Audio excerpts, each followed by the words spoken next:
5 जिलहज को बड़ी बेटी ने कहा, बाबा ईद में 5 दिन रह गए हैं, हमने कुछ भी खरीदारी नहीं की। मौलवी साहब ने कहा, अच्छा मेरा पुत्र, अभी बहुत दिन हैं, खरीद लेंगे, चांद रात से एक दिन कबल सब कुछ ले लेंगे। मौलवी साहब ये बात कर रहे थे कि अजान सुनाई दी। मौलवी साहब जो आंखें बेटी को झूठी तसल्ली देने पर शर्मिंदगी से झुकाए हुए थे, उनको मौका मिल गया और मस्जिद की तरफ चल दिए।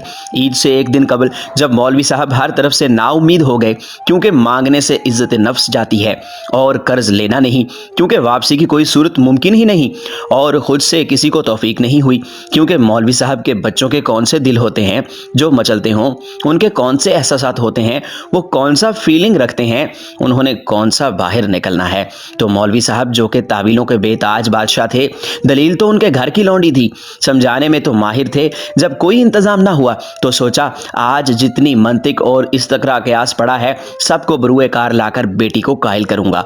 बेटा, बड़ी ईद पर कोई कपड़े नहीं पहनता, ये तो कुर्बानी की ईद है, लेकिन धड़का था कि बेटी भी तो मौलवी की है, ये कह दिया कि कुर्बानी भी तो आप नहीं कर रहे। खैर, सारा इल्म मुस्तहजर करके घर गया तो बेटियां हाथों में पर्चियां लेकर मुंतजिर थीं कि बाबा जान ने आज का वादा किया है तो हमें मतलूबा चीजें ला देंगे। जैसे मौलवी साहब खंगूरा मारते दाखिल हुए तो मौलवन समझ चुकी थी कि बेटियों के दिल टूटने वाले हैं, तो वो जल्दी से गई, प्याज ले आई कि प्याज काटने के बहाने आंसू बहा लेगी, क्योंकि माँ तो माँ होती है। इसके आंसू औलाद के लिए तो पलकों की मंडेर पर ही बसेरा करते हैं, लेकिन वो बेटियों के सामने शौहर को और बाप बेटियों को टूटता ना देख सके। मौलवी साहब बैठे तो छोटी आने लगी कि पर्ची थमा दूं। मौलवी साहब नजरें झुकाए, जराबें उतारने लगे और टोपी लपेट के रखी, जो कि अलामत होती है कि इसके बाद बाहर नहीं जाना।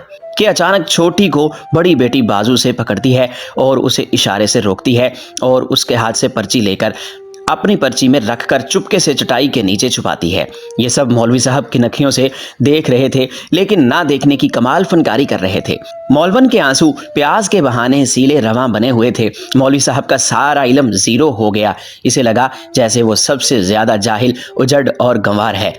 इससे पहले कि मौलवी साहब कुछ कहते तो बेटी बोली, बाबा जान, कल हमने नए कपड़े नहीं लेने, क्योंकि बड़ी ईद तो कुर्बानी की ईद है, और कल आपने चाचू के 2 बैड़े बछड़े भी तो करने हैं, और हमने वहां आपको बैड़े करते देखना है, तो सारा दिन तो कुर्बानी में लग जाएगा। हम कपड़े किस वक्त पहनेंगे? छोटी ईद के पड़े हुए हैं, वही पहन लेंगे। वो सारे दलाइल जैसे कॉपी पेस्ट किए हों। इस वक्त दुनिया की सबसे ज्यादा आलिम, फाजिल और समझदार बेटी ही लगी। बेटी की ये बात सुनकर मौलवी साहब ने नजरें उठाई, एक नजर बेटी के चेहरे पर डाली, कुछ देर को गर्दन फख्र से तन गई। अपनी पग का शिमला ऊंचा, बहुत ऊंचा महसूस हुआ, लेकिन अगले लम्हे ही बच्चियों की मासूमाना ख्वाहिशात का यूं खुदकुशी करना उसको तोड़ गई।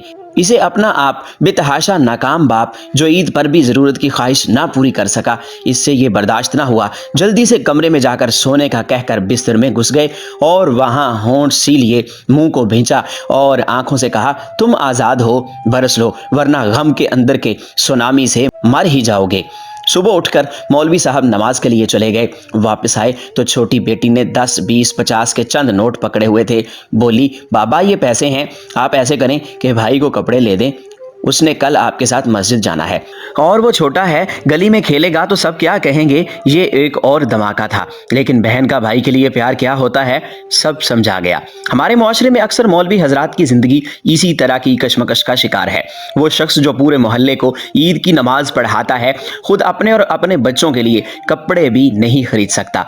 ना इन लोगों की तनख्वाह पूरी है और ना ही आमदन का जरिया। ऐसे में हम लोगों को ही इनकी मदद करनी चाहिए। हम 1500 रुपए का सूट 5000 रुपए में तो खरीद लेते हैं, मगर किसी गरीब की मदद ना करने के हजारों बहाने ढूंढते हैं।